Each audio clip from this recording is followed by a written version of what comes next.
നമുക്ക് പല സാഹചര്യത്തിലും മുടി പൊഴിഞ്ഞു പോകാറുണ്ടല്ലേ.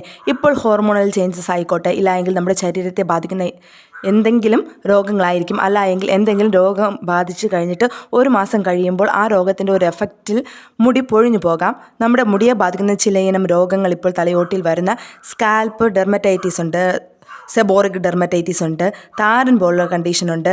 ഇതിൻ്റെ ഭാഗമായിട്ടും മുടി പൊഴിയാം. അല്ല എങ്കിൽ നമ്മൾ ഏതെങ്കിലും തരത്തിൽ വണ്ണം കുറയ്ക്കാൻ ഡയറ്റ് എന്തെങ്കിലും ചെയ്യുകയാണെങ്കിലും മുടി പൊഴിയാൻ വേണ്ടിയിട്ടുള്ള ചാൻസസ് ഉണ്ട് കേട്ടോ. ഇങ്ങനെ പല സാഹചര്യത്തിലും മുടി പൊഴിഞ്ഞു പോകാറുണ്ടല്ലേ. എന്നാൽ ഈ സാഹചര്യത്തിൽ നിന്ന് എല്ലാം റിക്കവറായിട്ട് മുടി പെട്ടെന്ന് വളർന്നാൽ മാത്രമേ നമുക്ക് മുടി പൊഴിച്ചിൽ മാറി തലയിൽ മുടി പഴയ അവസ്ഥയിൽ എത്തുകയുള്ളൂ കേട്ടോ. എന്നാൽ നമുക്ക് മുടി പോകുന്നത്ര സ്പീഡിൽ മുടി തിരിച്ചു വളർന്നു വന്നില്ല എങ്കിലും അല്ല എങ്കിൽ പലപ്പോഴും തലയിൽ മുടിയുടെ ഉള്ളു കുറഞ്ഞു വരാം. അല്ല എങ്കിൽ കാണുമ്പോൾ കഷൻ ഫീൽ ചെയ്യുന്നത് പോലെ നമുക്ക് തോന്നാം. പല ഹെയർ സ്റ്റൈലുകൾ ഇഷ്ടമുള്ളവർക്ക് മുടിയെ ഉള്ളു കുറവാണെങ്കിൽ ഹെയർ സ്റ്റൈൽ ചെയ്യാൻ കഴിയാതെ വരികയും, പുരുഷന്മാർക്കാണെങ്കിൽ തലമുടി ചീകുമ്പോൾ മുടിക്ക് ഉള്ളില്ലാതെ ഒരു കഷണ്ടി ഫീൽ ചെയ്യുകയും ചെയ്യും കേട്ടോ. ഈ പ്രശ്നങ്ങളൊക്കെ മറികടക്കുന്നതിന് പൊഴിഞ്ഞു പോകുന്ന മുടി വളരെ പെട്ടെന്ന് റീഗ്രോത്ത് ചെയ്യുന്നതിന് നമുക്ക് സിമ്പിളായിട്ട് ഡയറ്റിൽ ചെയ്യേണ്ട ഒരു 2-3 കാര്യങ്ങൾ പറയാൻ വേണ്ടിയിട്ട് പോകുന്നത്. അപ്പോൾ നിങ്ങൾ എൻ്റെ വീഡിയോസ് ആദ്യമായിട്ടാണ് കാണുന്നതെങ്കിൽ നമ്മുടെ ചാനൽ സബ്സ്ക്രൈബ് ചെയ്യാനും, വീഡിയോസ് ഇഷ്ടപ്പെട്ടാൽ ലൈക്ക് ചെയ്യാനും, ഷെയർ ചെയ്യാനും, കമൻറ്റ് ചെയ്യാനും മറക്കരുതേ. നമ്മുടെ മുടി വളരാൻ വേണ്ടിയിട്ട് നമുക്ക് വേണ്ടത് ലൈസിൻ എന്ന് പറയുന്ന ഒരു അമിനോ ആസിഡാണ്. കാരണം നമ്മുടെ മുടി നിർമ്മിച്ചിരിക്കുന്നത് പ്രോട്ടീൻ കൊണ്ടാണ്. നമ്മുടെ പ്രോട്ടീൻ ബിൽഡപ്പിന് നമുക്ക് വേണ്ടത് ലൈസിൻ എന്ന് പറയുന്ന അമിനോ ആസിഡാണ്. ഈ ലൈസിൻ നമ്മുടെ ശരീരത്തിൽ ഉണ്ടാക്കുന്ന ഒരു സാധനമല്ല കേട്ടോ. ഇത് നമ്മൾ കഴിക്കുന്ന ഭക്ഷണത്തിലൂടെ മാത്രമേ നമ്മുടെ ശരീരത്തിൽ ഇത് എത്തുകയുള്ളൂ. ലൈസിൻ ഏറ്റവും കൂടുതൽ അടങ്ങിയിട്ടുള്ളത് നോൺ വെജ് ഭക്ഷണങ്ങളിലാണ് കേട്ടോ. നമുക്ക് നോക്കിയാൽ തന്നെ അറിയാം, വെജിറ്റേറിയൻ കഴിക്കുന്നവർക്ക് മുടി പൊഴിഞ്ഞു പോയാൽ തിരിച്ചു കിളിർത്ത് വരുന്നതിന് വളരെ ബുദ്ധിമുട്ടാണ്. നോൺ വെജ്, അതായത് റെഡ് മീറ്റ്, ചിക്കൻ, മുട്ട, ചാള, മീൻ ഇതൊക്കെ കഴിക്കുന്നത് ഇതിനകത്തൊക്കെ ധാരാളം ലൈസിൻ ഉണ്ട് കേട്ടോ. അപ്പോൾ ഇതൊക്കെ കഴിക്കുന്നവർക്ക് പെട്ടെന്ന് മുടി മുളച്ച് വരുന്നത് നമുക്ക് ശ്രദ്ധിച്ചു കഴിഞ്ഞാൽ അറിയാൻ വേണ്ടിയിട്ട് പറ്റും. അതുപോലെ തന്നെ വെജിറ്റേറിയൻ ആണെങ്കിൽ ചീസ്, ഉലുവ, പംകിൻ സീഡ്സ് ചെറിയ അളവിൽ ലൈസിൻ അടങ്ങിയിട്ടുണ്ട് കേട്ടോ. അതുപോലെ തന്നെ ലൈസിനെ നമ്മുടെ ശരീരത്തിൽ നിന്ന് വലിച്ചെടുക്കുന്ന ചില ഫാക്ട്സ് ഉണ്ട് കേട്ടോ. ടെൻഷൻ ഉണ്ടെങ്കിൽ ലൈസിൻ്റെ അളവ് ശരീരത്തിൽ കുറയും. ആ സാഹചര്യത്തിലാണ് മുടി പൊഴിഞ്ഞു പോകുന്നത് കേട്ടോ. അതുകൊണ്ടാണ് ടെൻഷൻ ഒഴിവാക്കണം. ടെൻഷൻ കൂടിക്കഴിഞ്ഞാൽ നമ്മുടെ മുടി പൊഴിഞ്ഞു പോകുന്നു എന്ന് സാധാരണ എല്ലാവരും പറയുന്നത്. അതുപോലെ തന്നെ ഉയർന്ന കൊളസ്ട്രോൾ ലെവലാണെങ്കിലും ലൈസിൻ കുറഞ്ഞു പോകും കേട്ടോ. നമ്മുടെ കുടലിലെ ബാക്ടീരിയകൾ നശിച്ചു പോകുന്നുണ്ടെങ്കിലും ലൈസിൻ്റെ അളവ് കുറയുകയും മുടി പെട്ടെന്ന് പൊഴിഞ്ഞു പോവുകയും ചെയ്യും കേട്ടോ. ചില രോഗങ്ങൾക്ക് ആൻറ്റിബയോട്ടിക്കുകൾ കഴിക്കുമ്പോൾ ശ്രദ്ധിച്ചില്ല എങ്കിൽ മുടി കൊഴിയുന്നത് ഇതിനൊരു കാരണമാകും കേട്ടോ. അതായത് കുടലിലെ ബാക്ടീരിയകൾ നശിച്ചു പോകുന്നതാണ് ഇതിന് കാരണം. അങ്ങനെ നമ്മുടെ ബാക്ടീരിയകൾ ആരോഗ്യത്തോടെ വളരാൻ സഹായിക്കുന്ന പ്രോബയോട്ടിക് ഭക്ഷണങ്ങളാണ് നമ്മുടെ വീടുകളിൽ തന്നെ ഉള്ള തൈര്, മോര് എന്നിവ ധാരാളം കഴിക്കുന്നത് നല്ലതാണ് കേട്ടോ.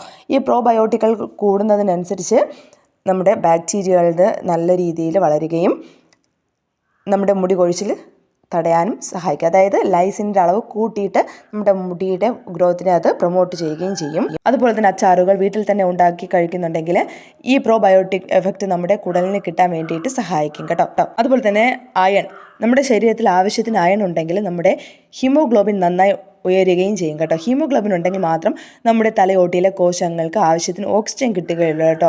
വളരെ പെട്ടെന്ന് മുടി വളരുകയും ചെയ്യുകയുള്ളൂ. കൂടാതെ തന്നെ വിളർച്ചയുടെ പ്രധാന ഒരു ലക്ഷണം മുടി കൊഴിച്ചിലാണെന്ന് എല്ലാവർക്കും അറിയുന്നുള്ള കാര്യമാണ്. അയൺ ധാരാളം അടങ്ങിയിട്ടുള്ളത് നമ്മുടെ നോൺ വെജ് ഭക്ഷണങ്ങളാണ്. അതായത് മീൻ, ഇറച്ചി, മുട്ട, ഇലക്കറികൾ, സെൽഫിഷസ് കഴിച്ചാലും അയൺ ധാരാളം ലഭിക്കും കേട്ടോ. അതുപോലെ തന്നെ നമ്മുടെ കൂണ് കഴിച്ചാലും ധാരാളം അയൺ നമുക്ക് ലഭിക്കും. ഇതൊന്നും പറഞ്ഞു തരേണ്ട കാര്യമല്ല, എല്ലാവർക്കും അറിയാമെന്നുള്ളതാണ്. എന്നാലും ഞാൻ ജസ്റ്റ് ഒന്ന് പറഞ്ഞതേ ഉള്ളൂ കേട്ടോ. അടുത്ത വെജിറ്റേറിയൻ ആണെങ്കിൽ ഇലക്കറികൾ, നട്ട്സ്, പരിപ്പ്, കടല എന്നിവ ധാരാളം കഴിക്കുന്നത് മുടിയുടെ ഗ്രോത്തിനെ കൂട്ടാൻ വേണ്ടിയിട്ട് സഹായിക്കും. അതുപോലെ തന്നെ പൊഴിഞ്ഞു പോയ മുടി തിരിച്ചു കിട്ടാൻ അവിടെ DHT എന്ന എൻസൈമിൻ്റെ അളവ് നന്നായി കുറഞ്ഞിരിക്കണം കേട്ടോ. DHT എന്ന് പറയുന്നത് ഡൈഹൈഡ്രോക്സി ടെസ്റ്റോസ്റ്റിറോൺ എന്നാണ് പറയുന്നത് കേട്ടോ. പുരുഷന്മാരിൽ ഏറ്റവും കൂടുതൽ കഷണ്ടി വരുന്നതിന് കാരണം തലയിൽ DHT എന്ന എൻസൈം ധാരാളം ഉള്ളത് കൊണ്ടാണ് കേട്ടോ. അതുകൊണ്ട് DHT കുറച്ച് നിർത്താൻ വേണ്ടിയിട്ട് നമ്മുടെ ശരീരത്തിനെ സഹായിക്കുന്നത് നേരത്തെ പറഞ്ഞ ലൈസിൻ എന്ന് പറയുന്ന അമിനോ ആസിഡാണ് കേട്ടോ. അടുത്ത ഐറ്റം എന്ന് പറയുന്നത് നമ്മുടെ സിങ്കാണ്.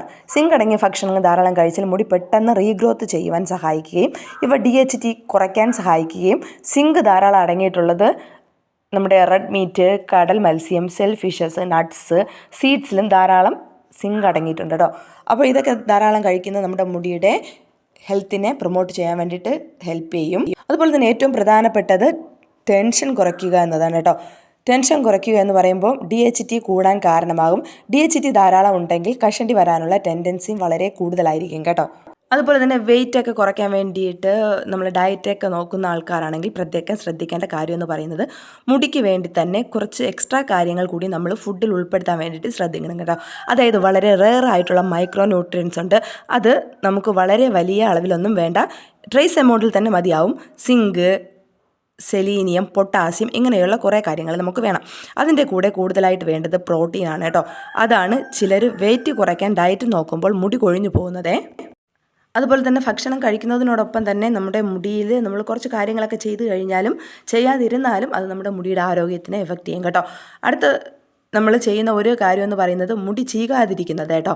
മുടി പറന്ന് കിടക്കട്ടെ, നല്ല രസമായി ഇരിക്കട്ടെ എന്നൊക്കെ വിചാരിച്ചിട്ട് മുടി ചീകില്ല കേട്ടോ. കല്യാണത്തിനൊക്കെ പോകുന്ന സമയത്തൊക്കെ ആണെങ്കിൽ ഒന്ന് ഫാഷനായിട്ടൊക്കെ പോകാമെന്ന് വിചാരിച്ചിട്ട് ചില ആൾക്കാർ, പെൺകുട്ടികളൊക്കെ ആണെങ്കിൽ മുടി ചീകാറില്ല. അങ്ങനെ ചീകാതിരുന്നാൽ നമ്മുടെ സ്കാൽപ്പിൽ പ്രൊഡ്യൂസ് ചെയ്യുന്ന നാച്ചുറലായിട്ടുള്ള ഓയിൽ ഈവനിലായിട്ട് നമ്മുടെ ഹെയറിലെത്തില്ല കേട്ടോ.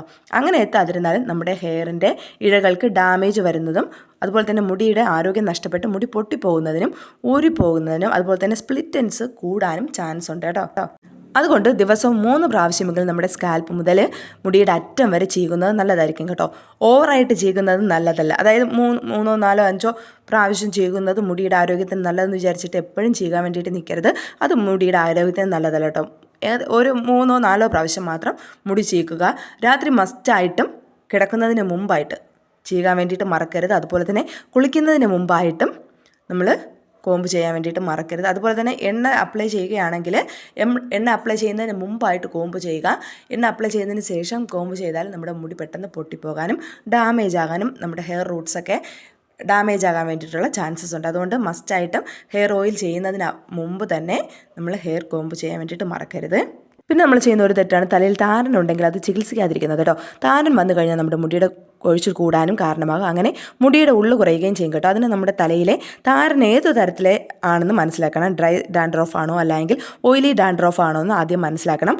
ഡ്രൈ ഡാൻഡ്രോഫ് ആണെങ്കിൽ ഭയങ്കര പൊടി പോലെ നമ്മൾ അറിയാൻ വേണ്ടിയിട്ട് പറ്റും. നമ്മൾ തലയിലേക്ക് പിടിക്കുമ്പോൾ പൊടിയായിട്ട് കൊഴിയുന്നതായിട്ട് കാണാൻ വേണ്ടിയിട്ട് പറ്റും.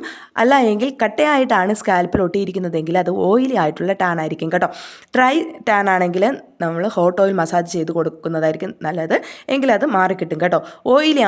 ഓയിലി ഡാൻഡ്രഫ് ആണെങ്കിൽ വേഗം തന്നെ ഒരു ഡോക്ടറിനെ കണ്ടിട്ട് ചികിത്സ തേടേണ്ട അത്യാവശ്യമായിട്ടുള്ള ഒരു കാര്യമാണ് കേട്ടോ. അടുത്തിന് നമ്മൾ ഹോട്ട് ഓയിൽ മസാജ് കൊടുക്കുകയാണെങ്കിൽ താരൻ കൂടുകയുള്ളൂ. അതുകൊണ്ട് ഓയിലി സ്കാൽപ്പ് ആണെങ്കിൽ ഒരു കാരണവശാലും ഹോട്ട് ഓയിൽ മസാജ് കൊടുക്കാൻ വേണ്ടിയിട്ട് പാടില്ല.